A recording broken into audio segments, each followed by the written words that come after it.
8:30 minutos, 7:30 en las Islas Canarias y comenzamos nuestra tertulia de hoy, lunes. Don Julio Ariza, ¿qué tal está usted? Pues bien, aparentemente bien. Aparentemente vamos muy guapo, sobre todo muy guapo. Muchas gracias, don Luis. Igualmente, igualmente. Don Paco Santas, a quien le ha sentado la paternidad extraordinariamente. También está más guapo, hombre. Muchas gracias. ¿Qué tal está usted? Hughes. Don Mario Noya, que le veo muy relajado. Ha estado usted seguro de vacaciones el fin de semana. El fin de semana me han reconocido, me han dicho, os veo todas las mañanas en el programa de Luis del Olmo. Y Carmen ha dicho, se ha equivocado usted de árbol. Y dice, ¡ay, es verdad! Dijo la señora. Sí, ha empezado muy bien don Mario esta mañana, porque he llegado y me dice, ¿hoy no me vas a dejar hablar tampoco? Claro, de hecho, ¿me dejará usted hablar? Y digo, bueno, está bajo los efectos todavía del alcohol. Del brut. Bueno, ¿por dónde quieren ustedes que comencemos? Estábamos fuera de micrófono hablando un poco de la masonería y esas Es verdad, cosas. sí, porque yo le he escuchado su comentario y es un tema que me ha interesado en el pasado. Ahora ya me interesa, la verdad, cada día menos. Pero es que cuando leí hace un mes y medio que en Gran Bretaña habían, digamos, obligado por ley a que los policías masones declararan que lo eran para que fuera público, y daban una explicación en virtud de la cual decían que, puesto que los masones tienen un compromiso de apoyo mutuo entre los hermanos, decían, hombre, pues un policía, un fiscal, un juez, es bueno que se sepa públicamente que lo son, porque no sabemos si lo que está haciendo es porque tiene la obligación de apoyo a su hermano o porque es lo que tiene que hacer, ¿no? Y bueno, me parece que eso la gente debe conocerlo. Está publicado en los periódicos británicos y es de fácil acceso, no es un fake ni hombre, eso. yo creo que eso, pues hombre, en un régimen democrático tendría que ser obligado. Todo funcionario público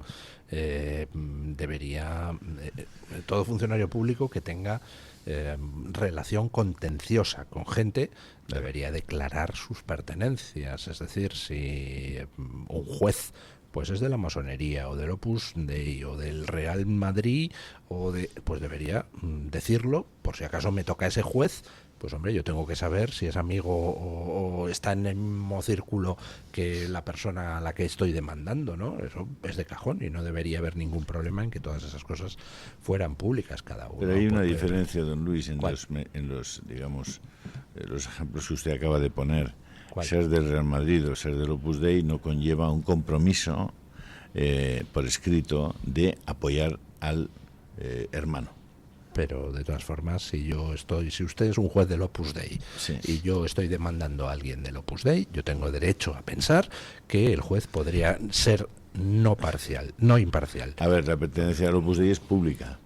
Bueno, la pues del Real Madrid también, si me refiero a los afiliados o a los asociados. No, usted no sabe si yo soy socio del Madrid o no lo sabe. Pero podría saberlo muy fácilmente. Bueno. En cambio, la masonería no, esa pertenencia no es pública. Bueno, pues entonces se solventa haciendo públicas todas las pertenencias, ¿no? Eso puede ser. A mí me parece bien. La transparencia siempre es buena, o sea que. De todas formas, con lo de la masonería, decía yo antes en el comentario de la noticia que viene a cuento de que ahora mismo están abofetadas los masones de la principal obediencia masónica de España, que es la Gran Logia de España. Es que es masonería. Sí, en estos momentos es masonería. Mapsoenería, Sí, porque sí. la controla. En estos momentos el gran maestre es un senador socialista, Sí. Con lo cual el PSOE la controla. Perdió las elecciones el anterior gran maestre, que era Óscar de Alfonso, que vamos, del PSOE no tenía nada, y ahora la controla el Partido Socialista y quieren seguir controlándola después de las elecciones que han convocado internas el 15 de enero. Pero decía yo que lo de la masonería es bastante mito, es decir, la masonería ya no pincha tanto en el devenir de los países como la gente se imagina. De hecho, pues por ejemplo en Estados Unidos bueno, y en otras partes, es ya un poco una antigualla. En Estados Unidos había en 1960 4 millones de masones, ahora no llegan a 800.000, porque la gente mira y dice, esta panda de carcas que se reúnen y se ponen unos mandilones y hacen unos ritos rarísimos, tal. Si alguien quiere de verdad influir en la política, ¿qué hace aquí en España? Pues hombre, se apunta al PSOE, no a la masonería. ¿Qué leches? Bueno, Esquerra Republicana de Cataluña. Tradicionalmente en Cataluña es donde han estado los núcleos más potentes de la masonería española, y además hay una asociación, una fundación que se llama la Ferrer i Guàrdia, que es donde estaba el cogollo de los masones más importantes, que tenían más prestigio y más fuerza en la masonería catalana. Esa, no, yo la conozco un poco, y ahí además, a partir de la Ferrer i Guàrdia, se editó y se promulgó el famoso Manifiesto de Barcelona, que vale la pena ser leído, porque está casi todo en lo que ha constituido la agenda política de la izquierda española. El famoso Manifiesto de Barcelona, que recomiendo. No es fácil de encontrar, pero vamos, si alguien tiene especial interés, yo se lo localizo. Una segunda cosa que conviene saber con respecto a la masonería es que hay muchas obediencias distintas. Sí. Entonces, por ejemplo, un caso que hemos tenido muy reciente en Francia, en las últimas elecciones generales, donde la principal obediencia masónica francesa, que es el Gran Oriente francés, pues esa recomendó votar en contra de Marine Le Pen, del partido de Marine Le Pen. Cierto. Y se sumaron otras 4 obediencias masónicas minoritarias. Sin embargo, la Gran Logia de Francia, que es como la Gran Logia de España, una logia dependiente de la Gran Logia de Inglaterra, esa rehusó firmar ese manifiesto contra Marine Le Pen, porque hay opiniones políticas diferentes según las distintas obediencias masónicas. Es un mundo, en fin, sí, muy complejo. Lo que comentaba usted, don Luis, si se mete en luz y taquígrafos a la cuestión de la masonería, yo creo que pierde su encanto, ¿no? Lo propio de la masonería es que es una sociedad secreta. Si se va a saber, pues habrá que formar otra cosa. Y luego lo del PSOE es una maravilla. Normalmente la masonería se infiltraba en sitios, ¿no? Pero que se infiltre en la masonería, eso es algo ya solo a la altura de esa organización histórica que es el PSOE. Y sí, toda la agenda política, cultural, civilizacional, oculta de la masonería está ya tan en lo público y forma parte de la hoja de ruta de tantas instituciones, ¿no? Pienso, por ejemplo, la Sociedad Fabiana inglesa. Las Skull and Bones eran muy conocidos y muy importantes en Estados Unidos. Calavera y huesos. Todas las influencias están ya sobre el tapete, han tenido un desarrollo institucional tan grande, están ya en tantas instituciones que a veces pienso que qué objetivos pueden tener ya que no hayan conseguido, ¿no? Pero para mí es un misterio lo de la masonería. Bueno. Ayer yo estuve muy cerquita de los diablos. Estuve enfrente de la Dator, donde hay una especie de local provida que lo lograron alquilar y está justo enfrente de la Dator. Y era una cosa en una zona olía a azufre y en la otra a ángeles buenos. Era una cosa espectacular. A mí en este ámbito lo que me llama muchísimo la atención es gente que vive del escrache, del terrorismo emocional, de someter a chantaje a la población en general por cualquier cosa, que consideren acoso que establezcas una clínica, un centro de asesoramiento, ¿no? Sí. Que va a ir la Legión de Cristo a impedir abortos para gente que se lo quiera pensar. Sí. Justo antes de. Y que consideren, de verdad, les oyes hablar y parece que han sufrido un episodio de violencia extrema y que han quedado con síndrome de estrés postraumático. Y bueno, y en los países más avanzados del planeta detienen a la gente por rezar. Y esto lo cuentas y dicen ya, normal que no crean a los medios. Bueno, en Inglaterra. Usted se pone en Inglaterra enfrente de una clínica a rezar y va usted para adentro. y pasan cosas O además... según lo que rece también, ¿no? No. Bueno, ellos Sí, como... sí, ellos sí, te si preguntan, reza mirando a la Meca, eso le deja. mira, es que os voy a decir que el ejemplo yo creo que es ese. En Jerusalén, en el monte del templo, que se llama así porque hubo 2 templos judíos sobre los que pusieron una mezquita, por si acaso, los que respetan tanto, bien. En el monte del templo, los no musulmanes tienen prohibido entrar, salvo en un horario muy restringido, etcétera. Olvídate si eres judío. Hay una polémica interesante porque para los judíos religiosos no debes subir porque como no sabes dónde estaba el lugar exacto del Sancta Sanctorum, y en el Sancta Sanctorum solo entraba el sumo sacerdote, pues el mero hecho de que estuvieras podría ser una profanación, etcétera. Entonces no suben. Pero hay otros judíos religiosos y nacionalistas que dicen: esto es el monte del templo, hay que construir el 3er templo, y esto, ¿cómo no voy a poder rezar ahí? Si vas al monte del templo, hay gente que se encarga de ver si estás musitando, si llevas algo en la mano, etc. Por si se te está ocurriendo rezar. Por si se te está ocurriendo rezar. Y ahí les da igual que estés rezando a Jesucristo, les da igual. Si no estás rezando a Alá, fuera. Pero fuera. Y hay gente que está, y además que se acercan a ti. ¿Qué está usted haciendo? Bueno, pues el ejemplo en Occidente parece ser ese. Tú no te puedes poner en una acera a rezar. Peor, es alucinante aún, cuando lo cuentes dentro de 30 años. Ojalá alguien diga qué salvajes era. Peor aún, En aquí tampoco, ¿eh? Eso estamos diciendo que el ejemplo debe de ser ese, de modernidad, que es lo que pasa en el monte del templo de Jerusalén. Que aquí no te dejen rezar. Y de verdad lo que me deja loco es cómo no hay... Fijaos, aquí sí que echaría de menos que una izquierda disidente que se desmarca en casi todo lo demás de la izquierda mainstream y lo hiciera también. Hay personas que lo hacen, ¿no? Ana Iris Simón, etcétera. ¿Cuándo vais a perder la fe en la izquierda esa mágica que no existe? Pero que a mí lo que me choca es que de verdad ninguno de estos que les encanta tanto dar la vuelta a los calcetines digan: a ver, ¿quién está en la posición de extrema debilidad ahí?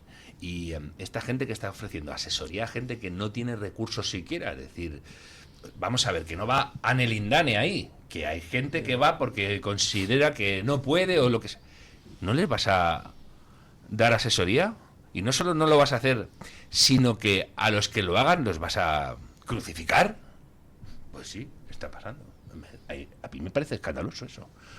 Y la cantidad de... ¿Cómo se llama? Jesús Poveda. Sí, estaba ayer.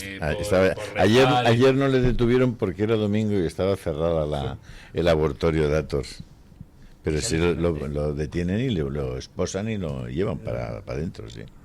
No sé, sí, es una cosa muy... Me deja loquísimo. En Inglaterra, tal como está la ley, no solo no puedes rezar en la calle delante de una clínica donde se practiquen abortos, sino que si tu casa tiene la mala pata de estar enfrente y entonces abres la ventana y rezas desde el interior de tu casa, también te puedes detener. Pues eso le confiere a esos lugares una cierta sacralidad, ¿no? A los abortorios, al final, como claro, son sitios... al final, eso es, pero y luego la gente que arrostra las consecuencias de no someterse a esos dictados son los que te pueden marcar el ejemplo, ¿no? Porque al final, ¿qué hacemos todos? Bueno, pues si está prohibido, pues está prohibido. Y tiras. Y de repente uno dice: pues yo no. Hay un médico, hay un profesor en el Reino Unido que lo han detenido 8 veces ya porque se niega a usar los pronombres que le imponen sus alumnos. Y el tío sigue. Que normalmente es lo que te pide el cuerpo. Y es lógico. Hay las reglas de convivencia sociales. Vamos a llevarnos bien. Bueno, y de repente hay uno que dice: bueno, sí, para llevarnos bien yo tengo que hacer algo que me incomoda profundamente. Bueno, pues son precisamente este tipo de casos de gente que dice: pues no me da la gana. Claro. Los que te inician un movimiento de resistencia civil. Ejemplo, Rosa Parks en Estados Unidos. Fue una única mujer en el autobús que dijo: pues yo no me levanto. me quedo aquí sentada en las sillas de los blancos en el autobús. No, y además lo Porque interesante en la parte de los negros no hay sitio y aquí las sillas están vacías. Pero es que está para los blancos. Y dice, pues no me da la gana levantarme, estoy cansada. Y ahí pero lo interesante además del caso del movimiento pro derechos civiles en Estados Unidos era que el desafío es fascinante este caso, ese movimiento. ¿Por qué? Porque ellos sí creían de verdad en los Estados Unidos de América. Dicen, esto es la tierra de los libres, ¿no? ¿Sí? Vale, vamos. Y ellos dicen, el sistema está siendo injusto consigo mismo y yo arrostro las consecuencias de ponerme en medio. Es decir, esto está prohibido. Vale, y sé que está prohibido. Y pago el precio, que es que me detengan y que me multen. O sea, no, ellos no están diciendo, ay, yo puedo hacer lo que quieran. Ellos lo que quieren es que cambien, que cambie la ley. Pero esta ley es injusta, momento, y como la ley es injusta, la incumplo y me someto al castigo correspondiente. Lo teorizó muy bien Martin Luther King en su carta desde la cárcel de Birmingham. Eso es. Y luego, hay un libro que el título es buenísimo. De Joachim Fest, de uno de los grandes intelectuales alemanes del siglo pasado. Y el título de sus memorias es Yo no. Y salió en un momento en que decía todo el mundo, bueno, el nazismo advino aquí y claro, y todos nos tuvimos que, y todos tuvimos, y el título es Yo no. Porque claro, además suele suceder en los países que han sufrido un régimen autoritario o totalitario, cuando se sacuden el yugo, todo el mundo ha luchado.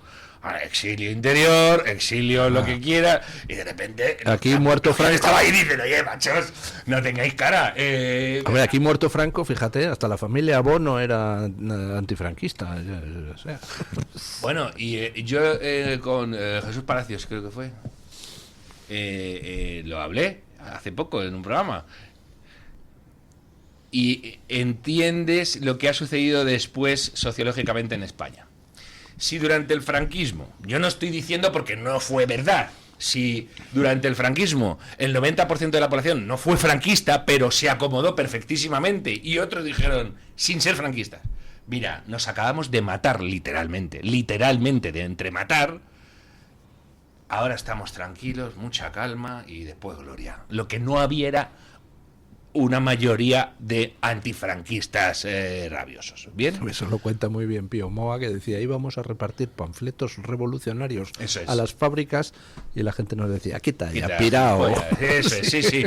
Bueno, entonces, ¿qué sucede? Se acaba eso. Se acaba y encima se acaba como se acaba. Se hacen el harakiri encima, ellos mismos. Y llega el partido que menos luchó contra el franquismo y resulta que obtiene una victoria resonante. ¿Qué es lo que va a pedirte la sociedad? Oye, rehaz un poco el relato y convertimos esto en un movimiento de transformación ejemplar y ahora somos todos antifranquistas como lo fue el PSOE. Quedamos todos bien. Vale, entonces, pero claro, de repente los que estuvieron ahí dijeron, oye, no seáis sinvergüenzas, por lo menos. O sea, no seáis sinvergüenzas. Para que todos quedemos bien, tiene que haber unos que den que pongan, que tengan mucha cara. Claro. O sea, la vanguardia para que luego todos quedamos. Bueno, son los que subían por la escalerilla a las almenas de los castillos y mientras les caía aceite hirviendo en sus espaldas o en sus cabezas, ¿no? Sí. Los que volvían después ya no quedaba aceite. Pero nosotros estamos con con el aceite. Que tiene otra visión eso también. Lo cuenta también Pío Moa, que dice que él estaba en un grupúsculo muy a la izquierda del Partido Comunista y dice, algún comunista nos encontramos en la resistencia contra Franco. Dice, socialistas jamás, claro, ninguno. No había. Solo hubo en el País Vasco, en las zonas siderúrgicas muy ligados a la UGT. Eran 4 los históricos, pero ya está, y esos no tuvieron ninguna relevancia en la refundación del PSOE. Imaginaos Felipe González, los Altos Hornos de Vizcaya que era. Por cierto, ¿ustedes creen que visto cómo está degenerando electoralmente el Partido Socialista, que se está hundiendo a ojos vista? Luego hablaremos a partir de las 9 de la última encuesta. ¿Ustedes creen que el PSOE debería hacer algo como, yo qué sé, organizar actos contra Franco para recuperar el pulso político? No, porque entonces va a salir un partido franquista y va a tener el 30% de los votos. Esto es cada vez que tocan a Franco, la lían. Por cierto, hay que recomendar vivamente las memorias de Pío Moa, porque tiene otro pasaje antológico que dice que está en la mili y le están cortando el pelo en el cuartel. Y el peluquero, que era un señor con estudios de la vida, le dijo: pues no viene el otro día uno aquí y dijo que todo el mundo lo que quiere es acostarse con su madre. Y dice: anda, que no hay gilipollas en esta vida. Le debió llegar un freudiano, uno de la escuela evangelizadora de las masas, con el mito de Edipo. Pero de Pío Moa cuenta eso Moa... muy bien. ¿Sabéis por qué? Porque Pío Moa hace otra cosa que es interesante, que es él no dice que buenos éramos y cuando nos fuimos nosotros ya se degeneró el movimiento, que también lo dice John Juaristi respecto de ETA, y dice: joder, aquí todo el mundo está en la ETA buena menos yo.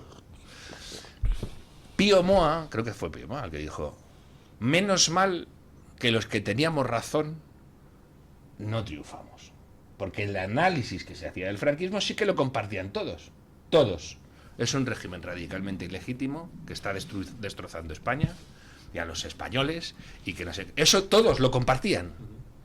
¿Quiénes eran los que predicaban con el ejemplo? Los que tomaron las armas, porque todos decían que era radicalmente, y es más, todos brindaron después con champán, después, porque eso también fue después, porque seguro que después, es en el momento, solo el ruido del corcho les hubiera cojonado cuando volaron a Carolo Blanco.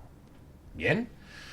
Bueno, pues los que fueron coherentes y consecuentes con lo que iban predicando eran 4, afortunadamente. Y como decía Pío Moa, menos mal que nos equivocamos. Pero el análisis, y claro, el análisis también te lleva a lo que defendió, de hecho, la oposición toda. Y ahí sí que fueron de Pío Moa la ruptura. ¿Y qué dijo el pueblo en la ley de reforma? Ruptura. Por aquí no. Pero fijaos después lo que te han contado. De Pío Moa hay que leerse las memorias de un tiempo y de un país, donde él narra toda su peripecia vital, y además yo creo que con bastante honestidad. No oculta las cosas que le dejan mal a él. Y luego hay que leer lo que es también su biografía, pero no contada como biografía, que son sus novelas. Sí. Una, la de Sonaron gritos y golpes a la puerta, extraordinaria, preciosa. Sorprendente, porque Pío Moa, uno piensa en el historiador, en la persona con interfaz adusta y tal. Sonaron gritos y golpes a la puerta, es que es una novela deliciosa que dices: pero esto lo ha escrito Pío Moa, qué cosa tan bonita y poética y tan, no sé, tan sentida. Y luego la de Cuatro perros verdes, también es muy buena y también tiene parte autobiográfica mezclada con la novelística. Don Luis, mándenos el cheque ya, porque hay que recomendar también su libro. Tiene un libro que fue al principio una serie que publicó en los suplementos de Libertad Digital, que dirigía Mario Noya, sobre sus viajes en modo labordeta por España, para descubrir España. Y están muy bien. Eran, además, te mezcla. Es que escribe extraordinariamente. Escribe muy bien, sí. Pío Moa escribe muy bien porque hace esto tan complicado de sujeto, verbo y predicado, y ser muy directo y muy al grano. Anda, que es difícil eso. Es muy difícil. Sí, cuando ve la gente un consejo para todos los que quieran iniciarse en el mundo de la literatura o de la escritura en general: no intenten deslumbrar, no intenten hacer frases que digan: qué frase me ha quedado de 3 párrafos sin comas. Y no, por favor, sean, de hecho, el lenguaje es comunicación. Sean claros. En esto de sujeto, verbo y predicado, yo siempre recuerdo a Les Luthiers, que decía que nunca había sido mejor sujeto que cuando había predicado. y el libro, lo de Les Luthiers, dice: el que más me ha gustado es el último de los poemas del libro, el que dice: se terminó de imprimir. Bueno, un momento que a mí me pasó eso. Estoy viendo con doña Carmen Carbonell un día una película. Sí. Y de repente veo unos letreros y pone: él entra en la biblioteca y se marcha. Y yo creía que estábamos viendo una película de arte y ensayo. Y me dice, ¿pero qué haces, imbécil? Que es que ya tiene puesta la autodescripción y la audiodescripción. Y yo creía que estaban haciendo innovación técnica. En eso hay uno, está muy bien, cuando dicen, es cierto que los cisnes cantan antes de morir. Y dice, claro, no van a cantar después. Bueno, como se desaten estos dos. En cuanto a la claridad, hay una anécdota que es buena que se atribuye a García Lorca. Y es que... Perdóname si te he interrumpido, Mario. No se preocupe. Porque yo tampoco quiero saber. No. Él coge la hebra y yo no quiero el hilo. Por una vez pasé. A Lorca le recitan un verso de Darío, de Rubén Darío, que es que púberes canéforas te ofrenden el acanto. Y se paró y dijo, solo he entendido el qué. Ejemplo, García Lorca, una poesía preciosa donde no tienen necesidad de recurrir a palabras rebuscadas. O sea, es cierto que hay momentos, etcétera, en que puedes, y deslumbrar también es interesante, pero luego eso es lo que peor pasa el test del tiempo, igual que las novelas muy experimentales, y algunas han sido muy necesarias. Tú lees algunas novelas de Vargas Llosa y te tiene que pillar en el momento, si no, no entras en esas, y 50 años después entras aún en las que tienen menos experimentación. Y hoy en día los grandes virtuosos de la lengua, los grandes virtuosos de la lengua del pasado, hoy te cuesta mucho más cogerles el gustillo. Aparte de que en las obras de creación siempre vas buscando una verdad o algo que te sirva espiritualmente o humanamente, y si al final hay una obra que está creada solo con mucho artificio, con fuego de artificio, pues no. A ver, una pregunta rápida y sin ánimo de polemizar. Sean sinceros. ¿Cuántos de ustedes, cuando se leen una novela, se saltan las descripciones? Yo sí. ¿Usted sí?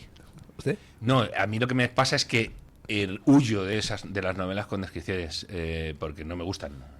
Pero ojo, tengo que decir que es para mí. Yo me lo leo todo. Lo que pasa es que sí que reconozco que alguna vez me tengo que atar al sillón para cuando empiezan a hacer descripciones del paisaje que no vienen a cuento. Porque hay descripciones del paisaje en el que el paisaje concentra una carga emotiva, lírica, etcétera, y tiene sentido. Pero hay veces en las que te van a contar que fulanito va a matar a menganito y te empiezan a describir cómo era la calle, o cómo estaba el cielo en ese momento, y dices, bueno, ve a la acción, ¿no? Esas me cuestan. También es cierto que esto es una cuestión de mentalidad. Por ejemplo, eso fue un obstáculo para mí insalvable con el Guerra y Paz de Tolstói. Pero es que las novelas en aquel momento eran la televisión, eran la radio, eran todo, era el gran baúl de información y de documentación, y tenían que meter todo. Y Tolstói era el que te conseguía meter en el campo de batalla. Perfecto. Tenía un amigo que le llamaba Tostoin. Pero sin embargo, pero Tolstói era tan genio que tiene esos libros que acongojan al principio, pero luego tiene uno de los relatitos más... a mí uno de los que más me han conmovido y me han impresionado de mi vida, que es la muerte de Ivan Illich. Y son 80 páginas, 90 páginas, y va muy al grano. Y es un tipo que ya te digo, que no necesita hacer eso. La primera miniserie que nosotros produjimos fue justamente a Tolstói. ¿Sí? Guerra y Paz. Claro. Sí, allí en San Petersburgo. La rodamos. ¿Ah, sí? Sí, señor. En San Petersburgo aún... Todos tenemos un pasado. Hay rutas que te permiten seguir los itinerarios de algunos protagonistas por ejemplo, de las novelas de Dostoyevsky. Porque como hay zonas que no cambian demasiado y encima siguen teniendo esa cosa tétrica. Que aquí en Madrid, si no me equivoco, también pasa lo mismo con alguna obra de Valle Inclán, ¿no? Que sí, también puedes seguir la ruta de los personajes. Pero ahí sí que te la tienes que imaginar, porque esa zona de Madrid está como muy cambiada ya, o está muy artificializada ya, ¿no? Salvo Carmencita en la calle Libertad. Bueno, pausa publicitaria. Hay que ir un día a Carmencita. ¿Cómo? Hay que ir un día allí a Carmencita, a la calle Libertad. ¿Por qué? Porque le gustará, ya verá. Ah, vale. Pausa publicitaria y me lo cuenta fuera de micrófono. De acuerdo.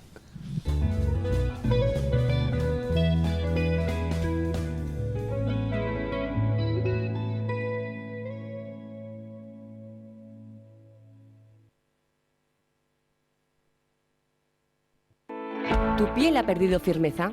¿Tus articulaciones están más rígidas?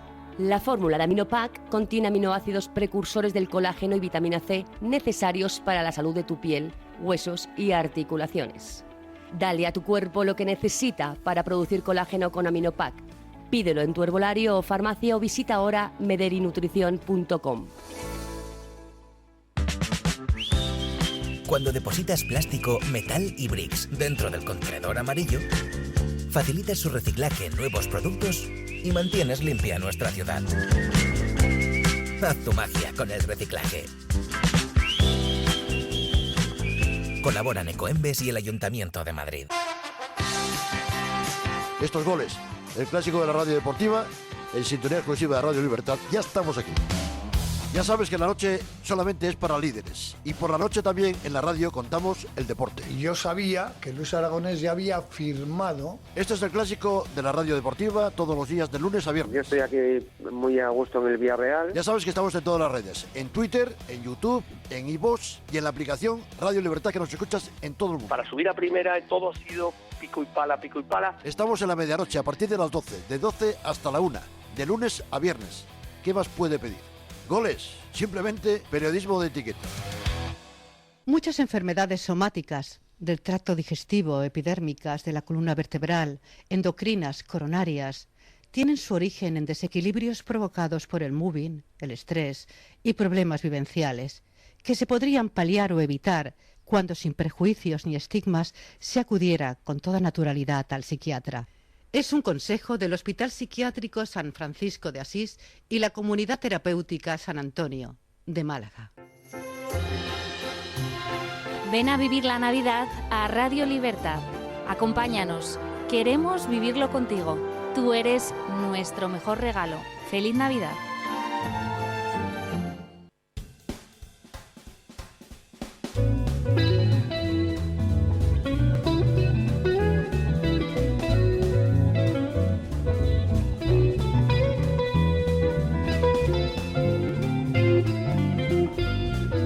Mañanas en Libertad, con Luis del Pino.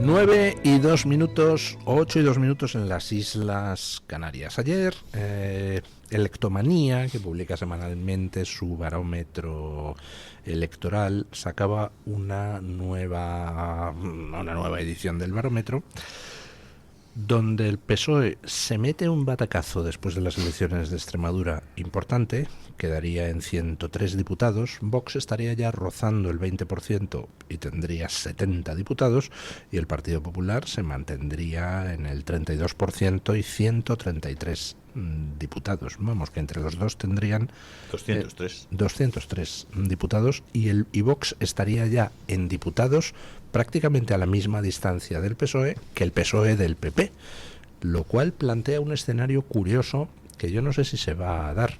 Las primeras encuestas que están saliendo sobre Aragón dibujan un panorama muy similar a Extremadura en las elecciones autonómicas que se celebrarán dentro de poquito más de un mes. Muy similar en el sentido de que el PP sube un poco, pero sin llegar a la mayoría absoluta.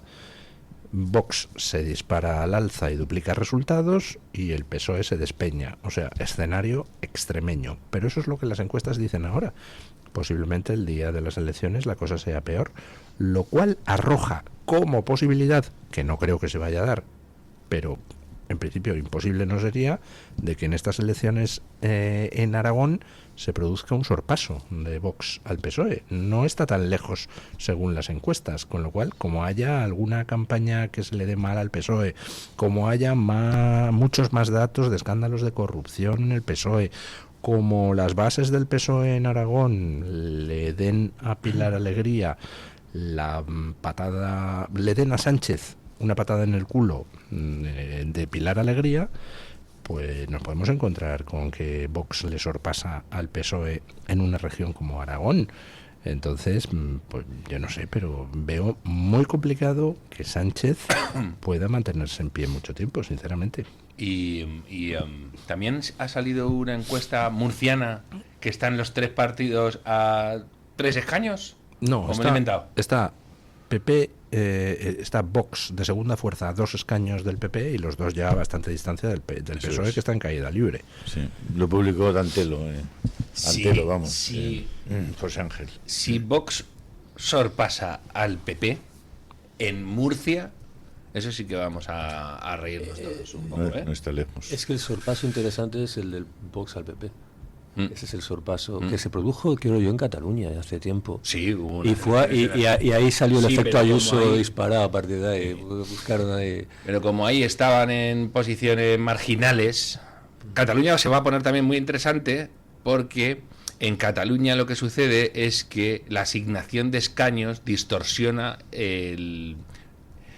por lo rural y lo... distorsiona la fuerza real que tienen todos. Es decir, Vox y Junts están a 2 puntos, 3 puntos. Lo que sucede es que por escaños el otro se sale de madre, porque por Gerona y por Gerona claro, están hasta arriba, pero Vox y Junts, repito, están muy cerca, y no te quiero contar la sobrerepresentación que tiene Alianza Catalana es precisamente por eso. Claro. Porque Alianza porque Catalana, un voto de un gerundense no vale mucho más que el voto de un barcelonés. Eso es ridículo, simplemente ridículo. En Cataluña, Vox va a sorpasar a RC y a Junts, a los dos, por el ascenso de Alianza Catalana, que les quita votos a los dos mientras Vox sube. Es en esas 2 provincias. Y qué mala suerte, oye. Sí, nos vamos a poner Soy de Solé, como dicen los franceses. Y en Aragón, lo de la sobrerepresentación, Teruel, sí, tienes que tener 7 veces menos votos que en Zaragoza para obtener un escaño. Por eso sigue existiendo el PAR. Claro. Ejemplo. El caso de la desaparición del PAR es también muy interesante, porque ahí es el típico fenómeno que te dicen no puede pasar, hay territorios con mucha personalidad propia y el regionalismo está muy instalado. Vale, toma, mira el PAR. Mira, en el PAR lo que tiene es que ya solo queda un afiliado y entonces ya es impar. Esa era mi pregunta, sí.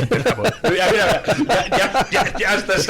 Es que don Luis y yo tenemos un punto de enganche. Aragón también es, luego, por otro lado, importantísimo, porque en el Zapaterato fue uno de los territorios que se volvieron contra el PP cuando se aprovechó lo del trasvase, etcétera, y era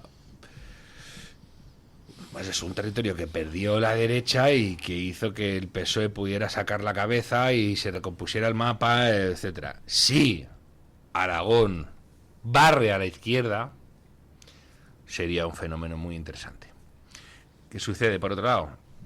Que en Aragón el PSOE no era el más impresentable del planeta, precisamente. Han sido los que algo se han opuesto al felón y van a intentar endilgar el muerto, aunque la que vaya a ir ahora sea la Alegría de la Huerta, que por cierto a mí esta mujer me produce estupefacción que sea ministra y que en su familia le digan por favor, por nosotros ya, por nosotros.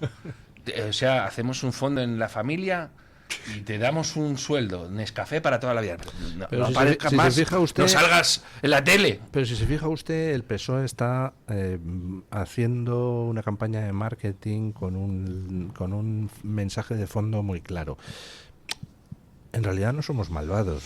Somos un poco tontos, unos tontines y tal, pero somos buena gente, sí, que queremos el progreso. Entonces sale Pilar Alegría haciendo chorradas, sale Sánchez haciendo una visita guiada al Palacio de la Moncloa en un TikTok y sí, luego, es que creo que y luego saca otro vídeo de tomas falsas, que en realidad no son tomas falsas porque se ve claramente que están guionizadas. Es decir, el mensaje de eso, somos tontitos, somos buena gente. Ya, sí, por supuesto pero si la eres derecha tan pretende... tonto. Vamos a ver, hay un vídeo por ahí que sale Pilar Alegría diciendo que se había parado en el hostal de Ipiés a tomar un chocolate porque decía que estaba muy rico. El pueblo se llama Hostal de Ipiés. Y ella dijo, me he parado en el hostal del pueblo Ipiés, que no existe. Por Dios. Hay que controlar incluso el nivel de tontería. Porque por ahí... Es peor todavía que el candidato de Extremadura. ¿Pero cómo? O sea, estará... no. Porque el candidato de Extremadura era malo. Por cierto, pero a mí lo que me deja loco es que ese señor fue durante 20 años alcalde de una de las localidades más importantes de Extremadura. O sea, no era una aldea con 4 donde uno se encargara por amor al arte. Y ya digo que este señor seguro que debajo de un puente no se va a quedar ahora. Tenía un profesor que nos decía muchas veces, dice, si Roosevelt era Franklin Delano, tú eres tonto del culo. No, por favor. Sí. Bueno, vamos a ver qué es lo que pasa el día 8 de febrero, pero... En fin, yo creo que hemos iniciado un buen año. Por cierto. Dijo usted no hemos iniciado aún. Bueno, vamos a iniciar. Dijo usted que el otro día que Meloni había advertido que 2026 será peor. No es así. No, era en una locución a los miembros de su gabinete, pues Meloni les dijo, bueno, felicidades por el trabajo duro de este 2025 y prepararos para el 2026, que será peor y tal. Pero era en tono jocoso. Tono jocoso. Pues me quita usted un peso de encima, la verdad. No. Porque lo que yo leí a donde pude llegar, usted llegó más lejos, es que en su discurso había dicho explícitamente que el 96 iba a ser mucho peor que el 95. Y estaba el 96 y el 95. Abandonen el plato ya. A ver, no se aproveche. 2026, 2025. Madre mía, qué peligro tiene esto. Perdone que le haya interrumpido. No. Ahí he hecho bien yo en interrumpir. Estábamos ya degenerando de una manera.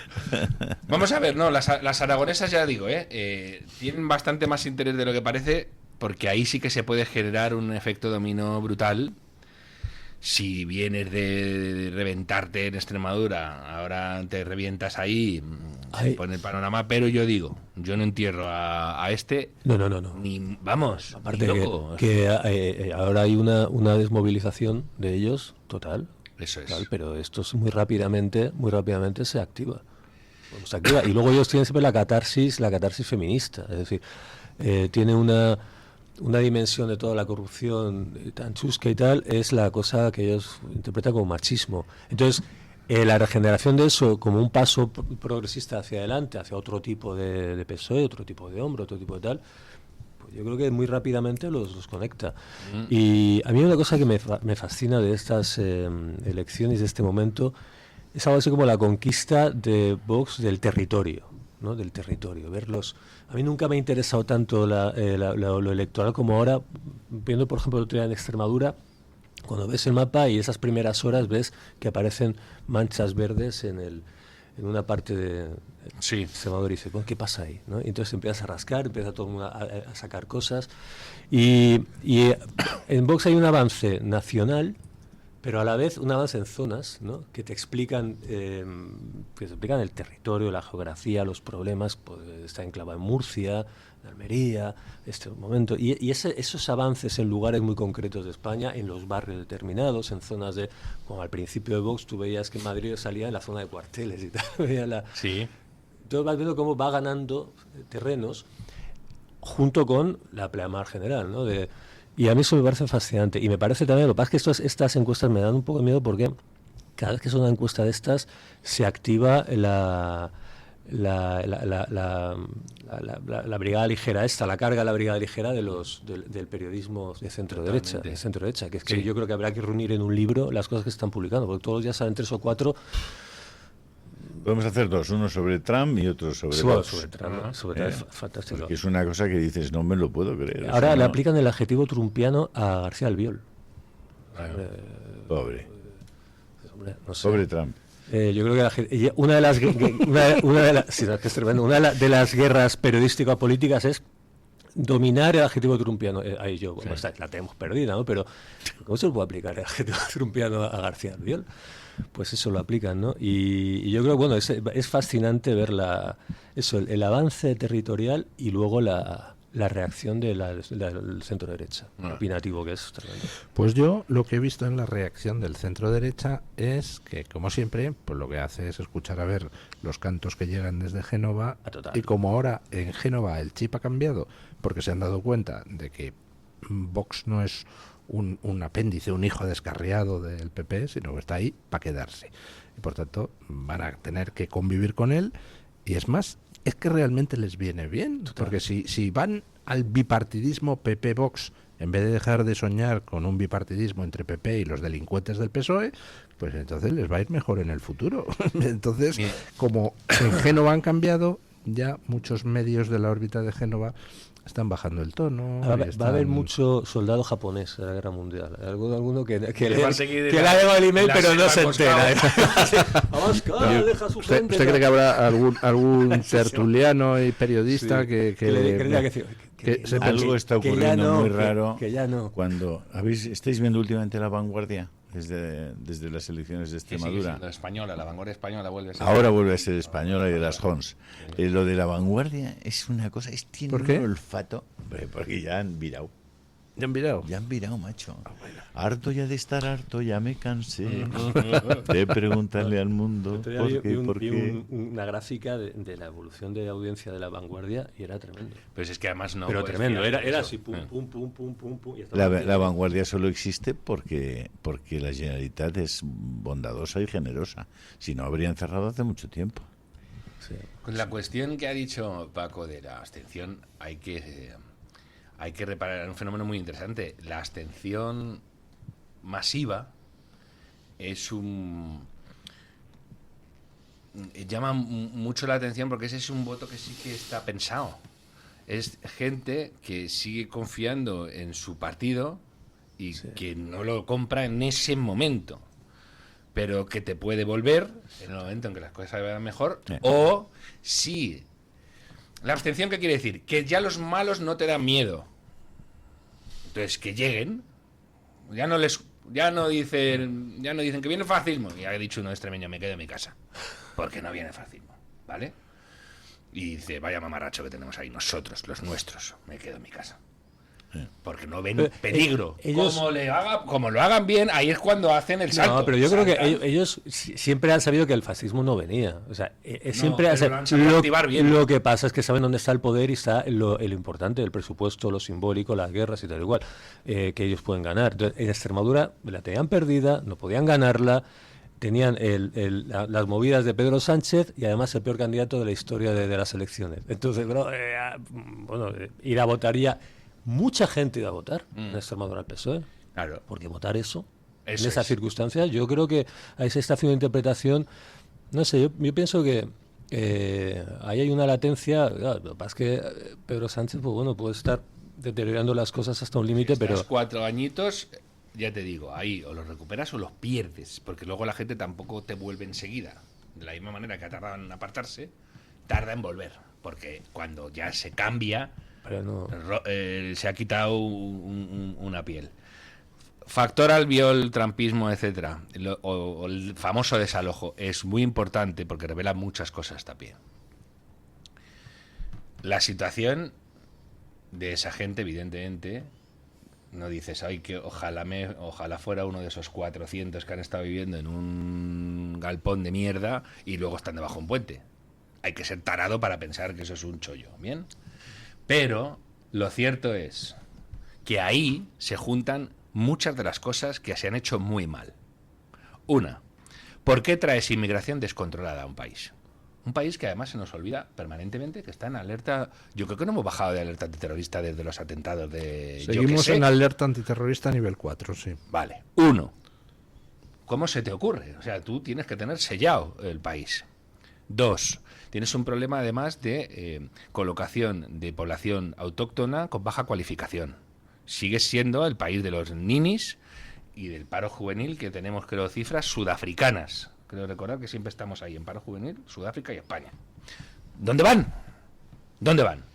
3. no los vas a atender. No los vas a atender. Y no los puedes atender. Entonces los vas a dejar que vaguen por la calle, generando inseguridad, etcétera.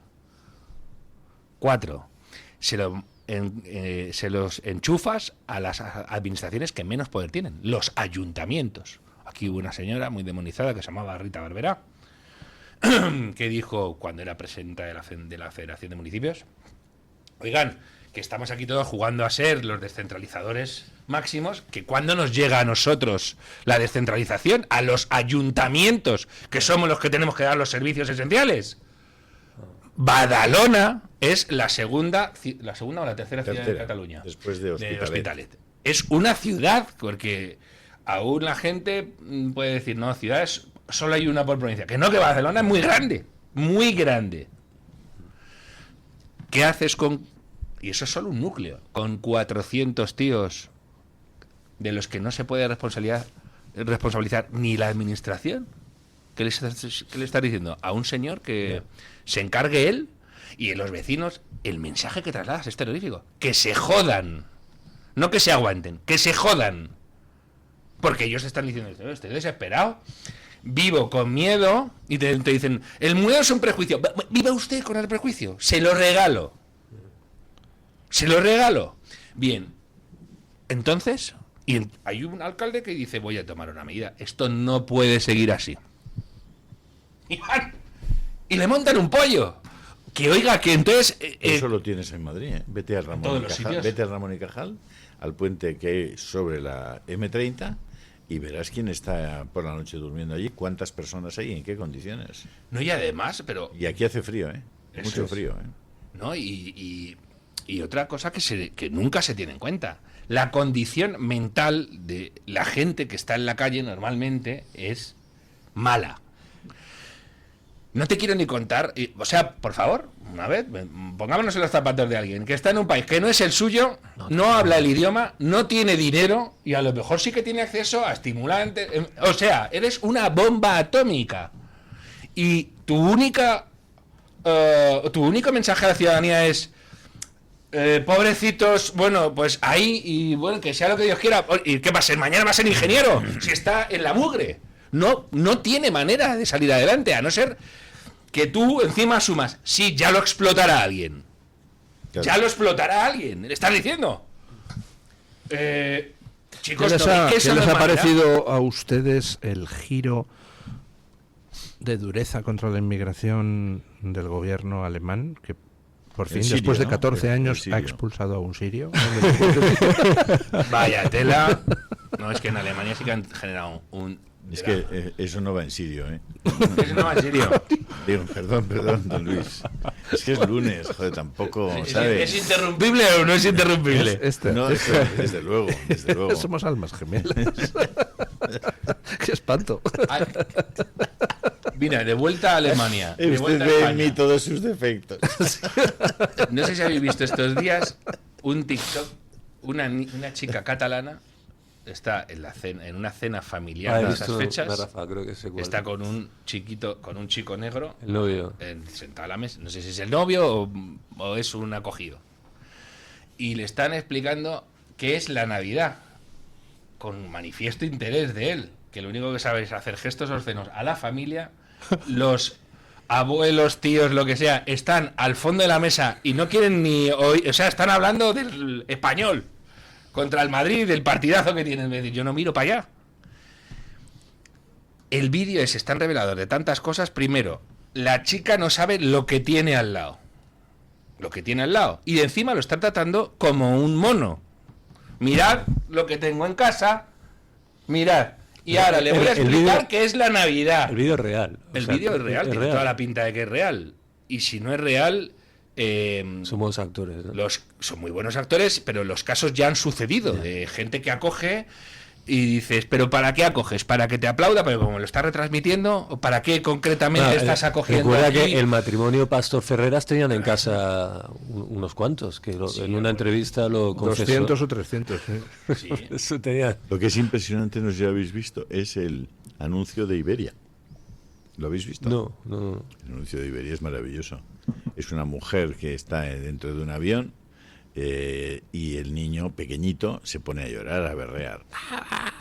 Y ella se levanta ya nerviosa, todo el pasaje mirándose unos a otros diciendo 4 horas así con este niño berreando tal, y la mujer cada vez más nerviosa, y se ve a la hermanita mayor del niño que va hacia la cabina y le dejan coger el micro para hablar al pasaje.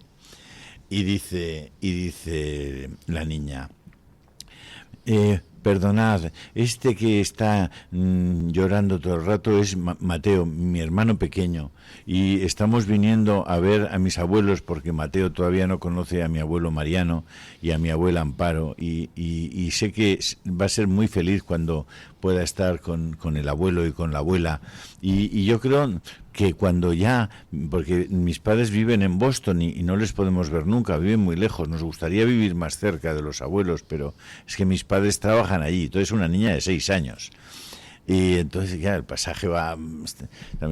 Yo os pido perdón porque está llorando Mateo, pero estoy seguro de que cuando vea a España ahí abajo se le va a pasar el llanto.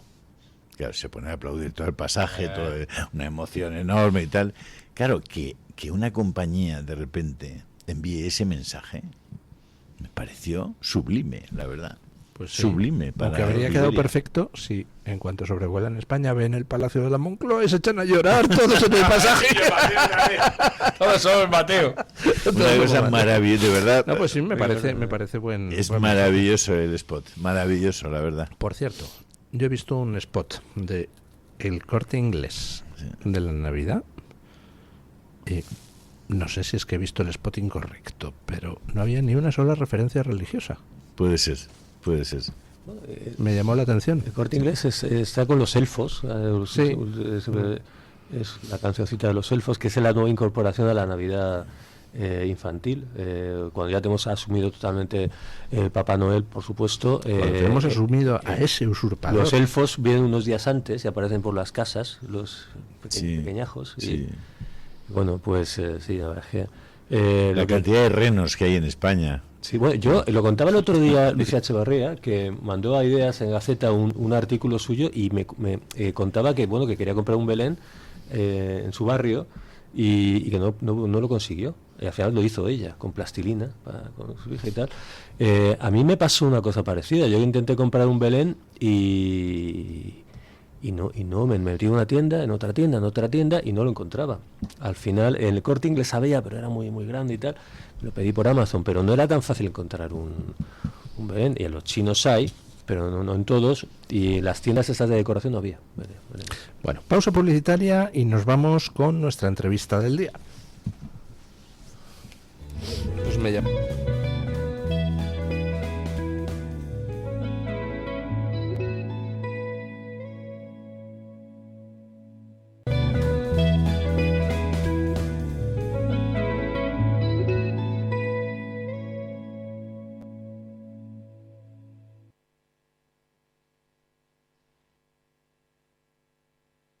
¿Por qué ayudan los que ayudan? Trabajadores sociales, educadores, voluntarios, investigadores. A pesar de las dificultades, dedican su día a día a ayudar a los demás porque creen en la utopía de una sociedad más justa para todos. Porque lo imposible solo es un poco más difícil que las cosas difíciles. Fundación La Caixa. Creer para transformar. La doctora Margarita Esteban, especialista en medicina estética, llega a Madrid con el revolucionario tratamiento de Endolit para un rejuvenecimiento facial sin necesidad de lifting facial y quirófano. Gracias a esta tecnología láser podrás lucir un aspecto mejorado, eliminando ojeras, papada o eliminando la flacidez facial en una sola sesión y sin necesidad de recuperación. Visita a la doctora Margarita Esteban en la clínica Sandra Oliveira en Antonio de Maura 7, El Retiro, o agendando tu cita médica en el 689-707-317.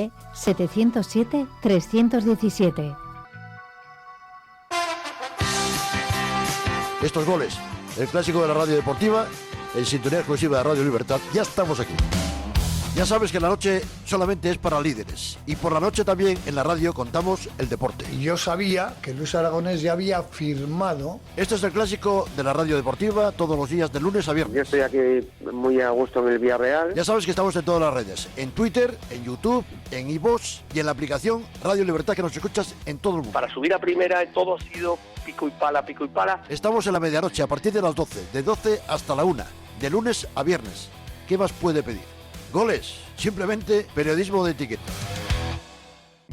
La doctora Iradier, especialista del Instituto de Microcirugía Ocular, IMO, Grupo Miranza, realiza en Madrid cirugía premium de presbicia y catarata. Si desea eliminar sus gafas de vista cansada o nota que con la edad pierde visión, la doctora Iradier le realizará el tratamiento para recuperar la agudeza visual y nitidez de la juventud, con la mejor lente intraocular y la técnica más segura y eficaz. Doctora Iradier en IMO, Grupo Miranza. Teléfono 910-783-783. Calle Valle de Pinares Llanos 3, Mirasierra, Madrid.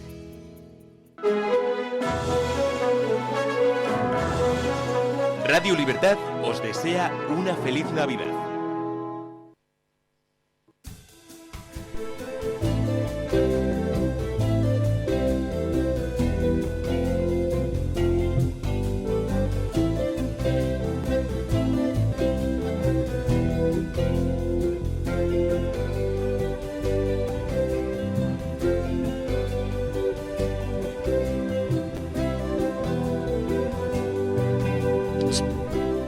Bueno, aquí hablando de cosas gastronómicas fuera de micrófono, pero toca pues hablar de cosas no gastronómicas, sino historias.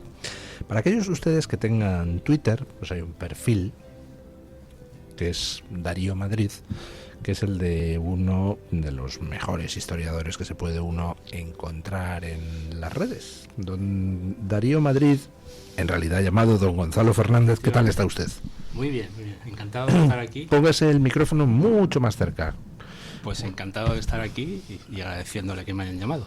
Bueno, usted no es profesionalmente historiador. No, yo soy abogado y bueno, pues siempre he sentido mucho interés por el tema de la guerra civil y de ahí el libro. Bueno, ¿y cómo llega un abogado a historiador? Y no me responda lo de aquel torero de general. No, es que exactamente no soy historiador. Vamos, realmente soy efectivamente abogado. Lo que pasa es que de toda la vida, yo creo que hubo un momento ahí que tuve una equivocación, que me puse a estudiar Derecho y no a estudiar Historia, y realmente lo que me apasiona es la historia.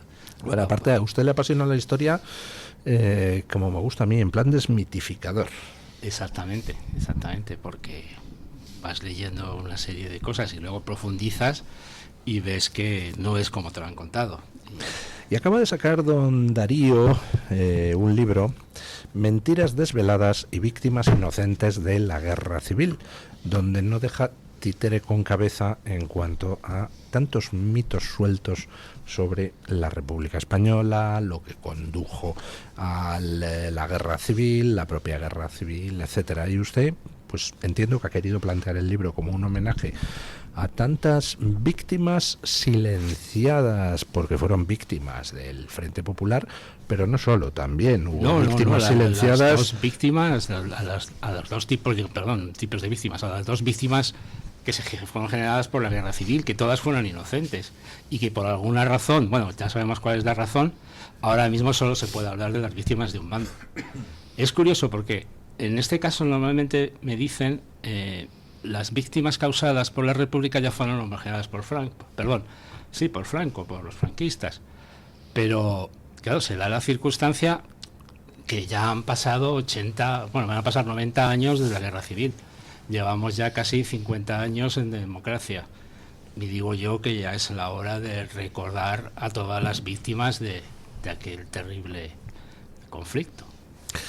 Dentro de los mitos que se han impuesto, pues yo diría que casi por decreto últimamente sobre la guerra civil, está esta especie de maniqueísmo en el cual pues había un frente popular muy bueno y entonces apareció por ahí un general bajito que nadie se explica cómo, porque era idiota, mal militar, no tenía el apoyo de nadie, era fascista y además tenía voz de pito, y a pesar de todos esos defectos de repente logró alzarse contra el gobierno, derrotar a un gobierno pues, de amplia base popular y muy querido por la gente.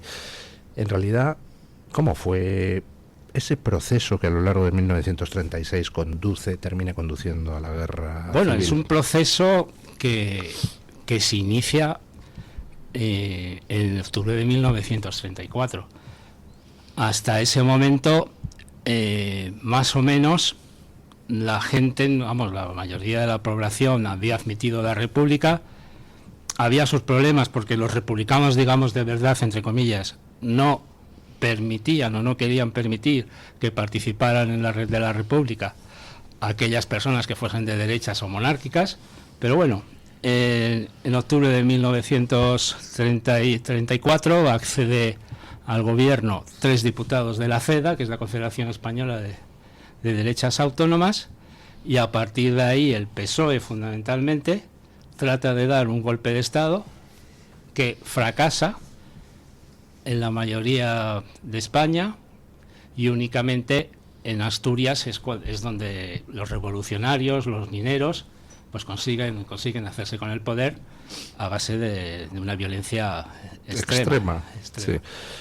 Y aquello lo derrota, esa revuelta contra el gobierno de la República, pues entre otros el general Franco, al servicio de la República. La persona que está al frente.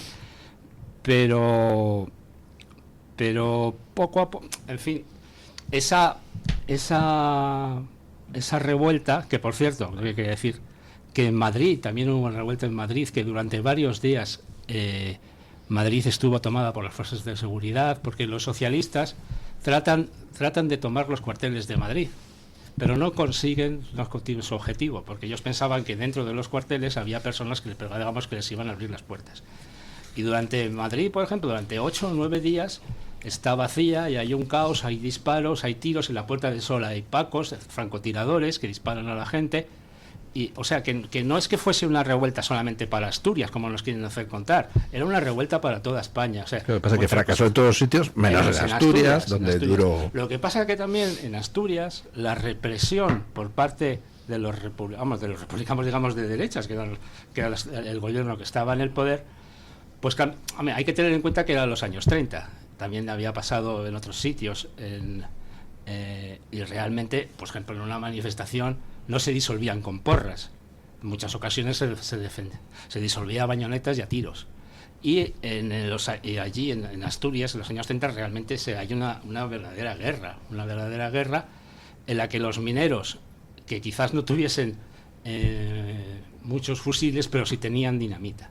Y entonces, a partir de ahí, bueno, pues hay miles de muertos. Aplicaron una violencia inusitada, y el gobierno republicano del momento aplicó una violencia inusitada. Y luego viene la propaganda. De lo que sucedió allí.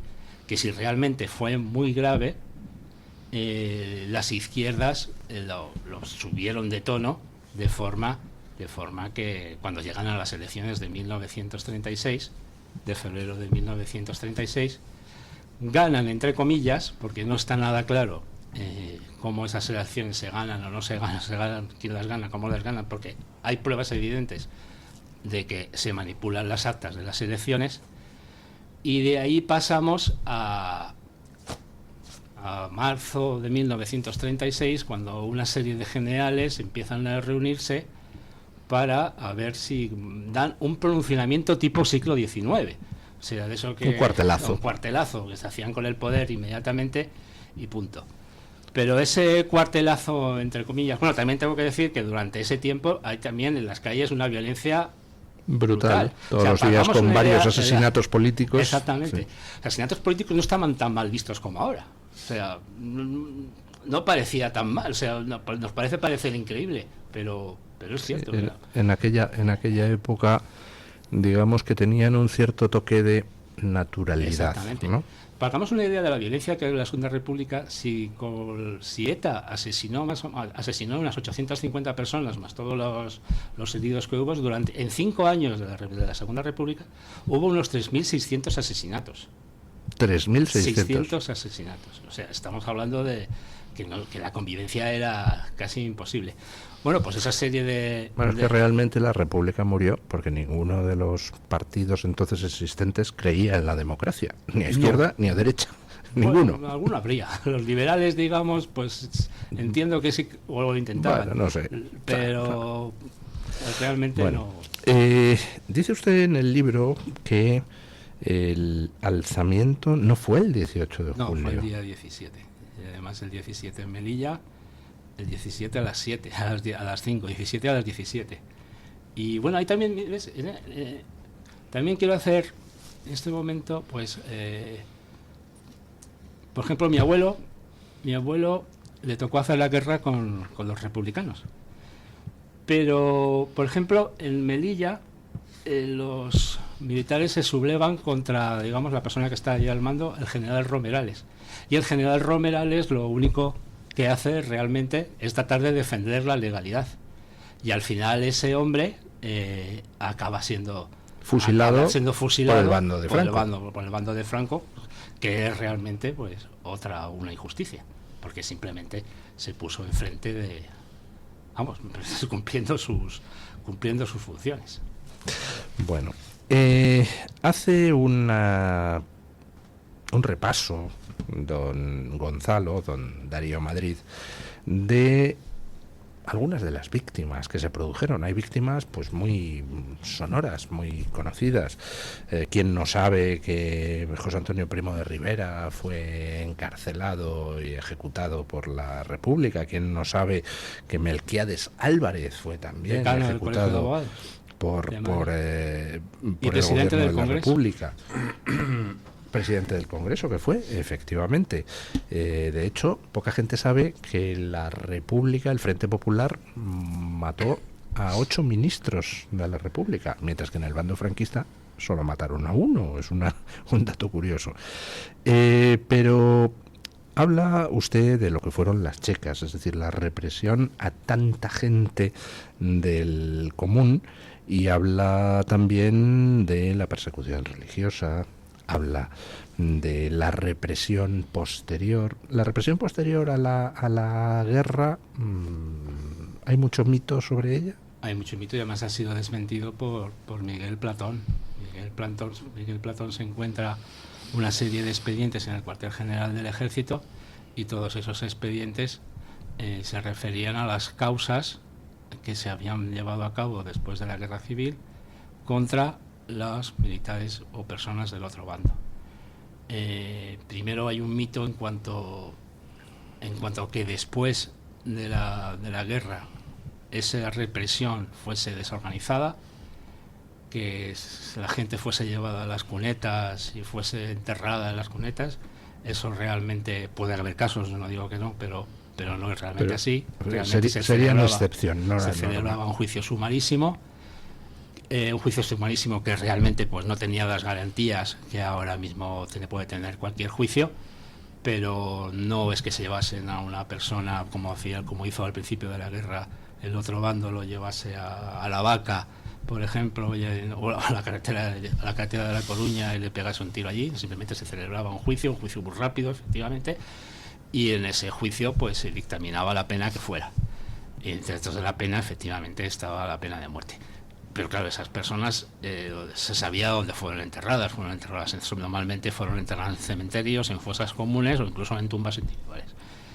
El número de fallecidos, según o ejecutados, según Miguel Platón, que por supuesto una víctima es algo terrible, serían aproximadamente unas 15.000 personas, y no la barbaridad pues que nos están diciendo de más de 150.000.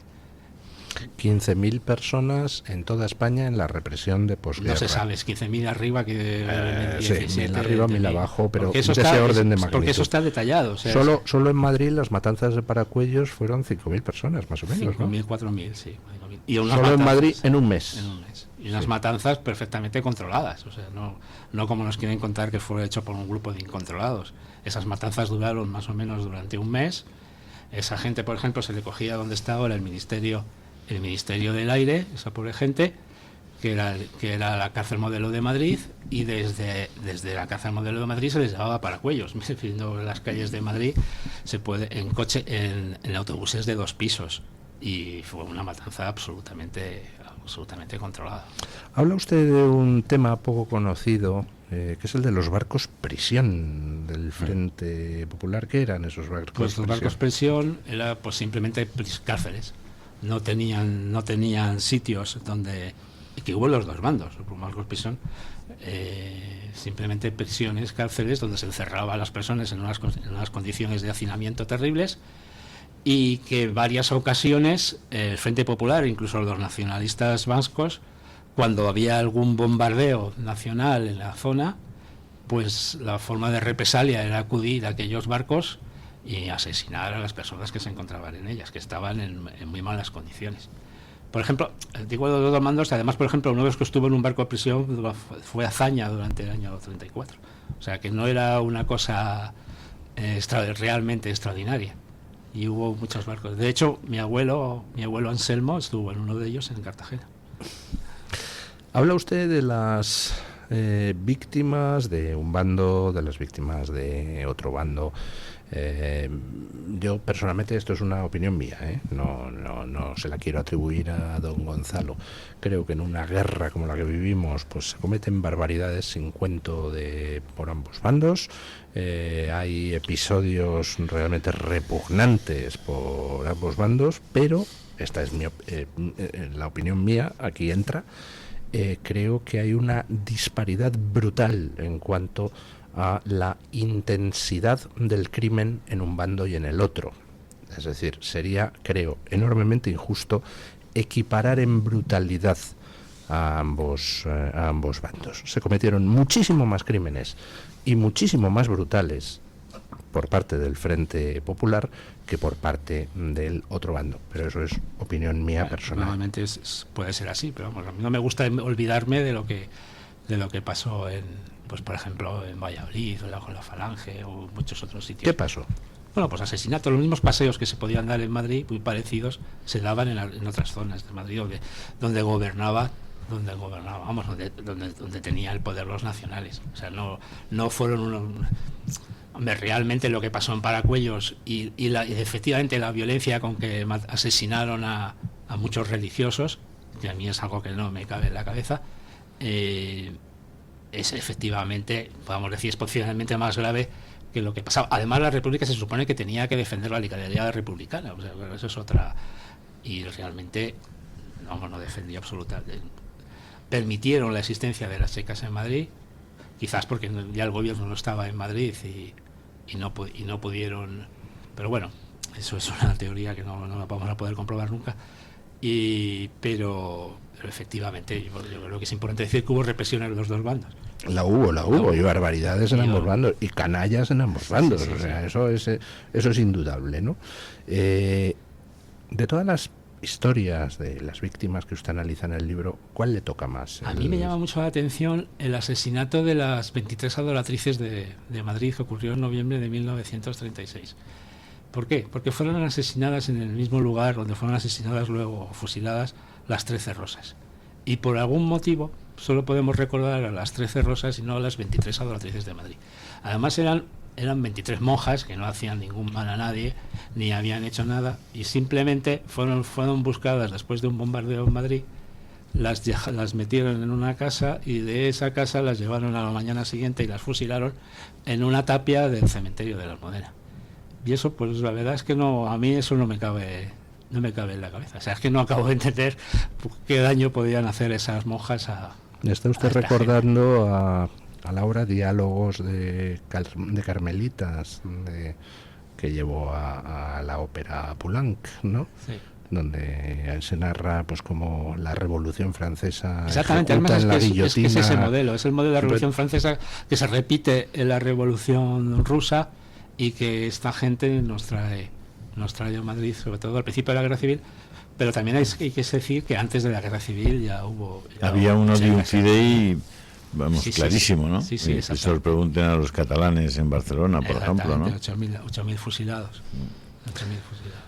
A mí hay un tercer tipo de víctima que la verdad me enternece mucho, y es que mi padre era militar en el ejército de Franco, era enormemente antifranquista, o sea, odiaba a Franco porque odiaba todo lo religioso, era muy anticlerical mi padre, pero era una bellísima persona a pesar de todo.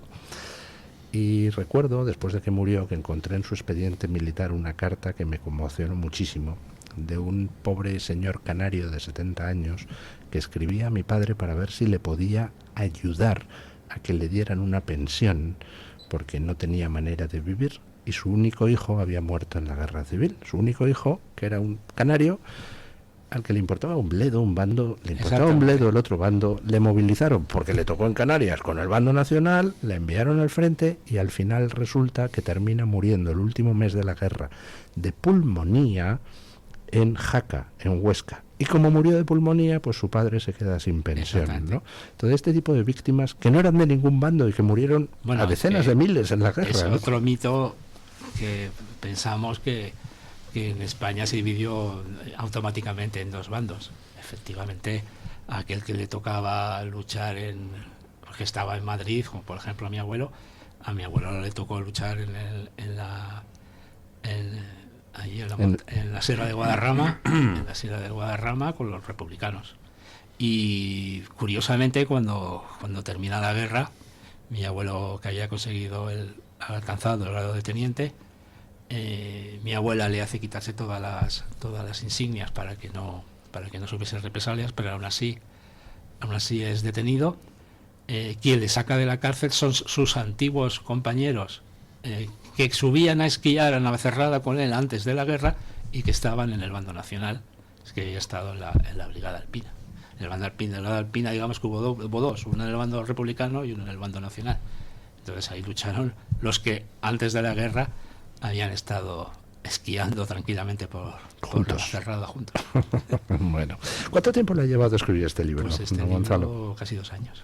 2 años. Hace 2 años. Lo que pasa, bueno, que tiene ya una idea general anterior de lo que... ¿Tiene usted previsto algún acto en Madrid o fuera de Madrid pues de presentación del libro? Nos ¿no? ha pillado las vacaciones de Navidad. Vacaciones, de hecho estaba fuera, pero imagino ya que cuando terminen estas fechas la editorial Esfera de los Libros pues tendrá la pues Darío Madrid, mentiras desveladas y víctimas inocentes de la guerra civil.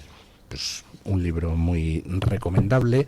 Quienes sigan a don Gonzalo Fernández, que escribe como Darío Madrid en Twitter, pues ya se pueden hacer una idea con esos hilos excelentes sobre historia de aquella época que don Darío escribe. Y quienes no tengan Twitter, no participen en Twitter, pues de verdad que se lo recomiendo. Un libro, pues en fin, lleno de datos y yo creo que bastante desapasionado desapasionado en el sentido de, bueno, don Darío no toma partido por nadie, describe unos hechos tal como son, aunque luego él pues se pueda apasionar por lo que al final no fue sino una historia triste de tantas víctimas de un bando y de otro, ¿no? Exactamente. Pues don Darío, muchísimas gracias. Por cierto, ¿tiene usted ya previsto algún otro libro? Pues... Es que me encanta saber a qué se dedican los escritores. Pues hombre, me gustaría incidir más en una segunda parte de este libro, sobre todo pues para hablar más de las víctimas que quieren que sean olvidadas, y bueno, también hacer mención a las víctimas del otro bando, que también me parece, y algunas otras historias que tengo guardadas. Muy sugestiva esa fotografía de el Cerro de los Ángeles, exactamente. Con el fusilamiento del Sagrado Corazón. Exactamente. Episodio que poca gente conoce, que daba una idea de la irracionalidad absoluta. Sí, eso es completamente absurdo, fusilar a una estatua de Jesús que está... Pero bueno, el fanatismo les llevaba... Bueno, lo destruyeron completamente, el monumento. Y el monumento, curiosamente, sigue destruido y al lado se levantó Se levantó de una réplica, digamos, pero lo destruyeron completamente. Y las 5 personas, 5 sacerdotes que andaban por allí, también fueron asesinados. O sea, eso, lo de la persecución religiosa, la verdad es que es una especie de plaga en determinado movimiento progresista español en los últimos 2 siglos, a raíz de la Revolución Francesa. Son culpables de... Parece que fuera como obligatorio para ser de cualquiera la progresista el ser antirreligioso, ¿no? Y al final lo que sucede es que con eso pues digamos se automutilan, mutilan sus posibilidades y terminan arruinando sus propios proyectos políticos, porque la República no pasó un mes antes de que fuera la primera quema de conventos masiva, con lo cual automáticamente a todos los católicos los expulsaron. Sí, pero ¿cómo se genera ese suceso? Es muy curioso, porque ese suceso comienza porque realmente era una democracia en que tú tenías que ser republicano, pero no podía ser, por ejemplo, monárquico. De hecho, hasta hicieron leyes para evitarlo. Entonces, ese suceso sucede porque en la calle de Alcalá, a unos monárquicos se les ocurre poner el himno de la marcha real, y a partir de ahí se lía una gordísima. Y acaban primero quemando el ABC, donde hay 5 muertos, 5 no me acuerdo cuántos, y acaban quemando los conventos y las iglesias de Madrid, y luego se extiende por toda España. Sí, de hecho, se perdieron obras de arte. El Cristo de Mena que los legionarios sacan en Málaga es una réplica, eso no existe. Y si te vas por las iglesias de Madrid y ves las tallas y preguntas, creo que salvo el Cristo de Medinaceli pocas subsisten. El Cristo de Medinaceli subsiste porque un oficial de la República lo escondió. Me contó una vez un notario amigo cómo logró que las enfervorizadas masas republicanas no quemaran el registro civil de Barcelona, porque se presentaron allí a quemarlo, y entonces no se le ocurrió otra cosa que quitarse la chaqueta, quitarse la corbata, abrirse la camisa y subirse a una trila y decir: compañeros, no podemos quemar esto. ¿Cómo que no? Lo vamos a quemar. Dice: no, aquí están las pruebas para juzgar y condenar a los burgueses. Y dicen: pues es verdad, y se fueron, ¿no? Y con eso logró que el registro civil de Barcelona no fuera quemado. Bueno, muchísimas gracias, don Gonzalo, muchas felicidades por el libro, muchas felicidades por la labor de divulgación histórica que hace usted a través de las redes. La verdad es que está habiendo una explosión de verdad. De verdad, sí, de historiadores que se acercan a las cosas que pasaron y lo cuentan tal cual fue. O sea, es que, en fin, no hace falta... Me encanta lo de mentiras desveladas. Exactamente. Y entre las olas sola. Acabó en víctimas inocentes, además. Pero la primera idea era solamente mentiras, pero bueno, pero que vamos a olvidar a esta gente porque estas señores estén ahora en el poder y no quieren hablar, de ello. La verdad es que el Partido Socialista es experto en la manipulación de relatos históricos. Es una cosa realmente espectacular. Bueno, muchísimas gracias, don Gonzalo, don Darío. Supongo yo prefiere que le llamen don Gonzalo, ¿no? Mesa ya le da igual. Diferente. Bueno. De hecho, me felicitan el santo. Le es inverosímil. San Darío. Sí. Le es inverosímil, ¿no? Bueno, pues muchísimas Leeremos gracias. el libro, ¿no? Hay que leerlo. Digo yo que sí. Sí. Invocamos a nuestros compañeros para que entren con la opinión de los oyentes y despedimos a don Gonzalo. Muy bien. Bueno, muchísimas gracias. Un placer, amigo. Gracias. Estamos... Sí, está aquí entrando doña Carmen Carbonet. Es que está tan abarrotado, como decía la plaza, abarrotado. ¿Cómo está la plaza? Abarrotada, que claro, no había hueco para que entrara la opinión de los oyentes, y sabe don Luis que es lo más importante de este programa, porque con su ayuda nosotros hacemos cada día pues un programa un poquito mejor, porque a veces la audiencia es muy juiciosa, casi más que los contertulios que tenemos a veces en la mesa. Sí, sobre todo. Yo no miro a nadie. Ahí lo dejo, y no miro a nadie, que luego me condeno. Son juiciosos, pero se interrumpen interrumpen mucho, ¿verdad? Sí, por eso aquí hay un galardón que es ser interrumpible, que es tener derecho a ser interrumpido, y no todo el mundo puede ser interrumpible. Así que piensen ustedes que es un auténtico galardón. Bueno, les recuerdo la pregunta que lanzábamos esta mañana. Hablando en serio, ¿cree que Pedro Sánchez es gafe? Y atención a las opciones. La primera, sí, es gafe. La segunda, no, es malvado. La tercera, es gafe y malvado. Y la cuarta, no es ni gafe ni malvado. A ver, ¿ustedes qué opinan? ¿Pero por qué le habéis llamado gafe? Pues porque, oiga, pasa de todo con Sánchez, ¿eh? Tenemos pandemia, el volcán de La Palma, la Dana, el apagón. Yo no creo que... Y es que no creo en los gafes. Vamos, incluso creo que Almodóvar va a sacar una nueva película. O sea, no hay catástrofe de la que nos libremos. Si Madrid ganó la Copa Europa, entonces con Sánchez en el poder, con lo cual creo que gafe no es. Pues será otra cosa, será malvado. Pero es del Barça. ¿Pero usted cree en los gafes? ¿Es del Barça, no, Pedro no sé. Sánchez? Yo tampoco, es que mi problema es que no creo que haya gafes. No. Hay malvados, pero gafes... Malvado. Y Eso usted cree que es malvado. ¿Usted cree que es malvado? Yo creo que es malvado, Sí, pero puede ser gafe y malvado, porque el gafe no depende de tu maldad. Depende de que seas un cenizo. Es decir, que te estalle el volcán no tiene culpa Pedro Sánchez. ¿No? Es gafe y malvado. Yo corrijo mi voto, que había puesto... es interrumpible. Había puesto... No, es malvado. Yo pongo gafe y malvado, sí. Pues de momento el 59% de los encuestados en Twitter considera que esa es la opción ganadora, la de que es gafe y malvado. La segunda opción más votada... 59%. Eso es, 59%. Casi 6 de cada 10. El 33% de los apoyos va para no es malvado, solamente malvado. El 33%. Hay un 6% que dice que es gafe y hay un 2% que dice que no es ni gafe ni malvado. Puede ser que sea algo peor, don Luis. Y es que, de hecho, en las publicaciones de YouTube me encuentro con alguien que se llama RRM8958 que dice que es un sinvergüenza, que es mucho peor. Foltrán en esas publicaciones de YouTube dice que es un psicópata crónico y un personaje malicioso. Más nos valdría perderle que encontrarle. Ángel Fajardo del Barco dice que ni una cosa ni otra, que es un alien, un perfecto organismo para la supervivencia. Y de hecho hizo un manual de resistencia que también podría ser un manual de supervivencia, esa autobiografía de Pedro Sánchez. En Twitter, Topomares dice que Pedro Sánchez es un ególatra, malvado, mafioso, vendido al narcoglobalismo 2030, esa Agenda 2030, y que tiene comprado a todo el mundo. ¿Y se acuerdan ustedes que de Zapatero también se decía que era un poco gafe? Pues nos dice Veranova Novísima que es malvadísimo, es el colmo de la maldad, la mala voluntad, no hace cosas peores porque no puede, sino porque no se atreve. Aún.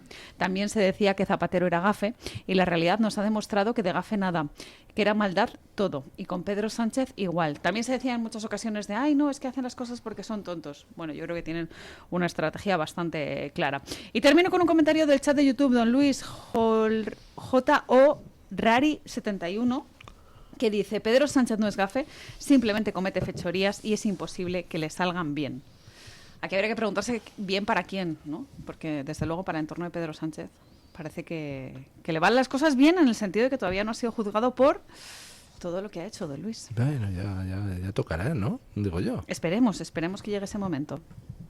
Que le quite lo bailado, ¿no? Bueno, si acaba alguien depende. en el trullo, pues, no sé yo si va a bailar.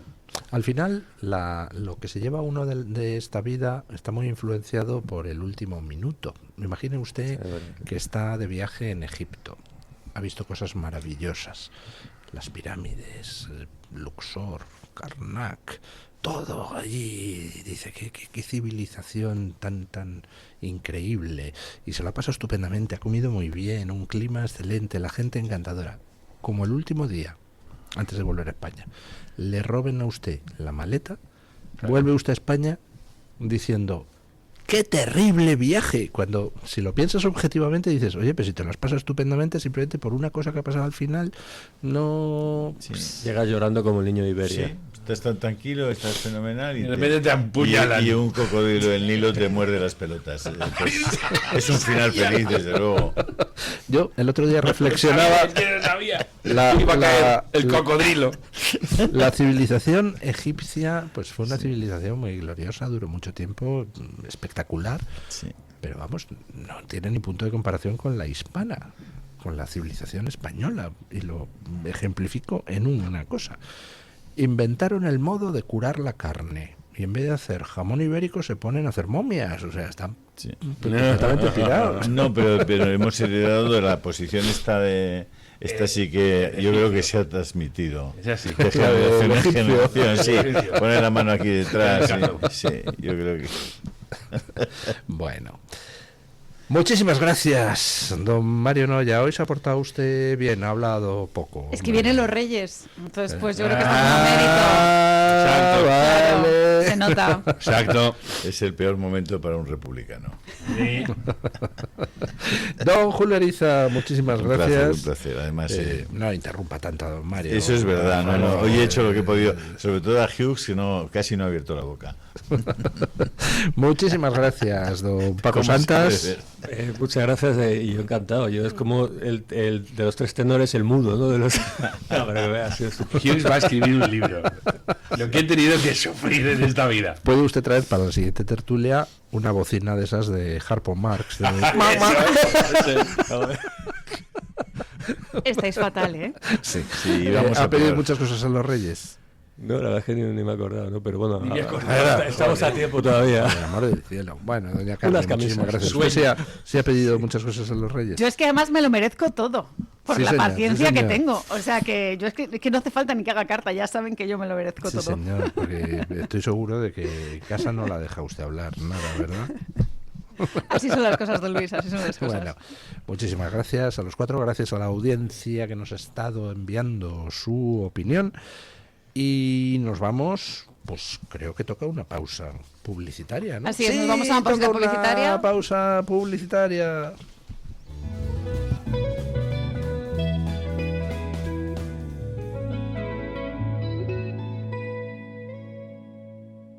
¿Por qué ayudan los que ayudan? Trabajadores sociales, educadores, voluntarios, investigadores. A pesar de las dificultades, dedican su día a día a ayudar a los demás porque creen en la utopía de una sociedad más justa para todos. Porque lo imposible solo es un poco más difícil que las cosas difíciles. Fundación La Caixa. Creer para transformar. ¿Quiere anunciarse en la radio y no sabe por dónde empezar? En Radio Libertad le brindamos la oportunidad de promocionar su negocio en una emisora comprometida con la libertad de expresión. Aproveche nuestras ofertas exclusivas para nuevos clientes. Además, si aún no tiene su anuncio preparado, no se preocupe, nosotros lo creamos por usted. Contáctenos hoy mismo a través de publicidad@radiolibertad.es o llámenos al 91 732 4895. No lo piense más. Anúnciese en Radio Libertad. La libertad en tu radio. El DHA omega 3 es clave en el funcionamiento normal del cerebro, la visión y el corazón. Si te preocupa el deterioro asociado a la edad, debes tomar DHA. El DHA de Mederi Nutrición tiene certificación IFOS, máximo estándar de pureza y calidad. Busca DHA Pure NPD1 o visita ahora mederinutrición.com. Radio Libertad, más cerca de ti.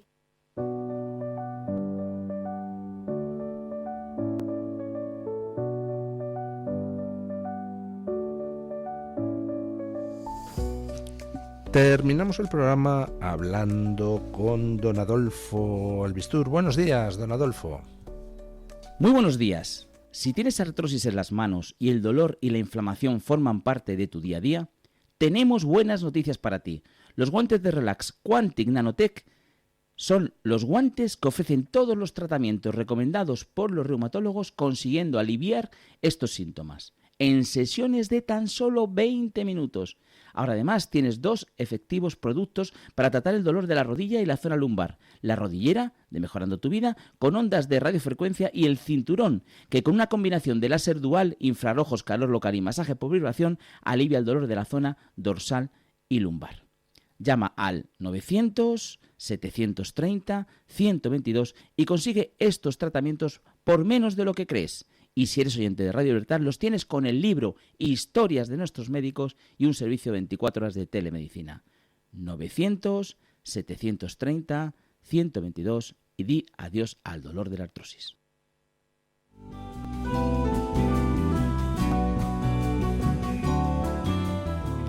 Bueno, pues hasta aquí hemos llegado, queridos oyentes. Esperamos que hayan disfrutado de la tertulia y que les haya interesado la actualidad informativa. Vamos a concluir un año, pues hombre, que no ha sido bueno para España, no ha sido bueno en el sentido de que continúa un gobierno muy destructivo al frente de los destinos de la nación. Pero bueno, sí que ha sido bueno si miramos las cosas desde el punto de vista de todo lo que ha pasado para erosionar el poder de ese gobierno destructivo, en especial pues que salgan a la luz todos los desmanes, sobre todo en el terreno de la corrupción, que el gobierno ha llevado a cabo. Yo creo que estamos sentando las bases también con la reacción de la gente en el terreno electoral para que 2026 sea un año enormemente bueno, pero habrá que esperar y ver. Bueno, mañana volveremos a las 7 de la mañana. Hoy recuerden que hay Dando Caña a las 12. Hasta mañana a las 7 y pórtense bien y disfruten.